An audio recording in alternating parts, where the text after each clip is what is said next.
आपने अगर पूरी तरह एनालिसिस किया होगा तो मैं कभी ये कोशिश नहीं करता हूं कि जो नेता मुझे मिल रहा है उसके विषय में मैंने क्या पढ़ा है, क्या सुना है, उसका बैकग्राउंड क्या है, वो क्या सोचता है। जब मैं 1 to 1 मिलता हूं तो मैं उन बैगेजेस को दिमाग में भर के नहीं मिलता हूं। वो जैसा है वैसा मैं उनसे मिलता हूं और मेरे फर्स्ट एक्सपीरियंस के आधार पर चीजों को मैं स्टेप बाय स्टेप आगे ले जाता हूं। उसके कारण सामने वाले को भी एक समाधान होता है। वरना दुनिया के किसी नेता के विषय में प्रोफाइल पढ़ के जाओगे तो 50 की चीजें होती हैं, उससे कभी हम सही मूल्यांकन नहीं कर पाते।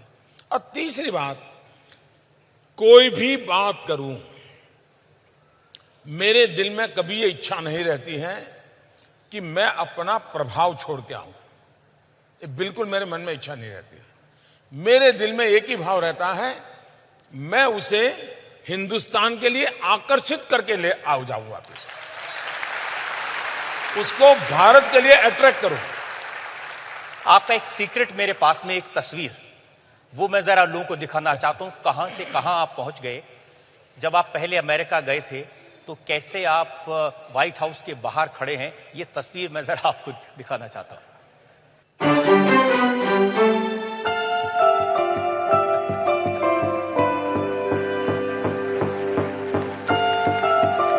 जिस व्हाइट हाउस के बाहर आप खड़े हैं, कभी आपने सोचा था कि उस व्हाइट हाउस में आपके लिए डिनर किया जाएगा, उस व्हाइट हाउस में आपको परिवार का मेंबर मान लिया जाएगा?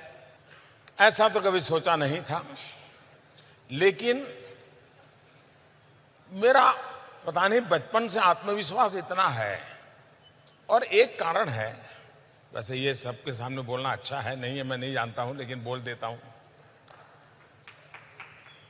बचपन से अखबार देखते थे, टीवी का जमाना आया तो टीवी में देखते थे। दुनिया के लीडर आते थे, छोटे से देश का भी लीडर हो, बड़े से देश का लीडर हो। एक तो हाइट बॉडी में वो बड़े होते हैं, हम लोग ज्यादा शरीर में भी थोड़े कम होते हैं। और मैं देखता हूं कि हमारे नेताओं को ऐसे करके वो ले जाते हैं।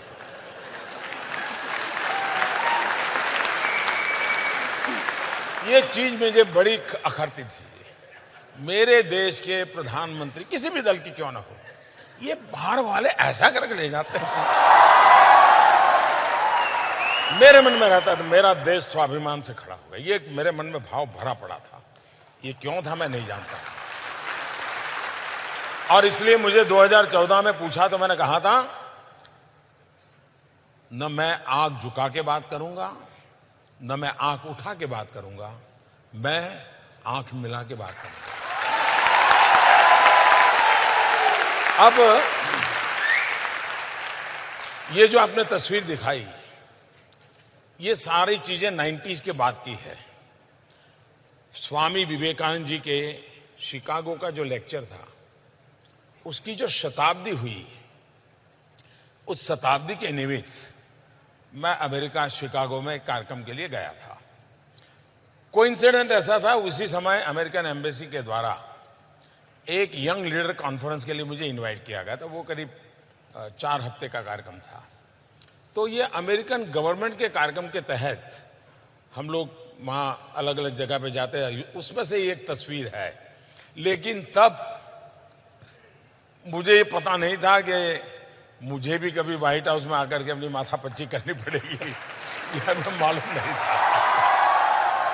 ये बात सही है, चाहे ओबामा परिवार हो, चाहे ट्रंप परिवार हो, चाहे क्लिंटन परिवार हो, या बुश का भी, जिन लोगों से मेरा संबंध आया है, अपनापन सबके साथ है मेरा।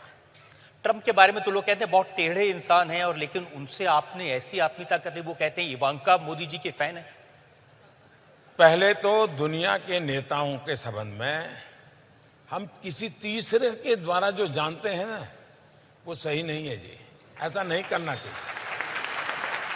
मेरा खुद का एक्सपीरियंस बिल्कुल ये जो सुनता हूं उससे अलग है, बिल्कुल अलग है जी।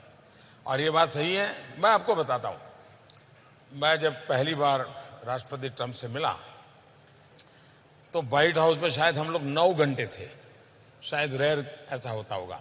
वरना 1 घंटा जाते हैं मीटिंग करते हैं। अच्छा, वो मुझे ले गए अपना पूरा व्हाइट हाउस दिखाने के लिए। व्हाइट हाउस पहले भी जाता था और अन्य राष्ट्रपति के समय भी गया। उन्होंने मुझे अब्राहम लिंकन जिस कमरे में रहते थे वहाँ स्पेशली ले गए और मेरे मन पे एक बात की बड़ा प्रभाव रहा। न उनके हाथ में कोई कागज था, कुछ नहीं था। उन्होंने उस कमरे में जो टेबल था, कौन सा एग्रीमेंट हुआ था, कौन सा साइन हुआ था, किसके साथ, सारा हिस्ट्री डेट वाइज वो ऐसे ही बोल रहे थे बिना कागज। I was impress. और वो भी मुझे प्यार से, इवन अपना खुद का कमरा भी वो मुझे देखने के लिए ले गए। काफी देर हम साथ रहे, पूरा परिवार उन्होंने बुला के रखा था। और स्वाभाविक है, बाद में इवांका का भारत आना हुआ, उनके दामाद भी अभी थोड़े दिन पहले आए थे, तो एक प्रकार से पारिवारिक रिश्ता बन जाता है। लेकिन इसमें क्रेडिट मोदी को कम जाती है। इसके मूल में 125 करोड़ हिंदुस्तानी है।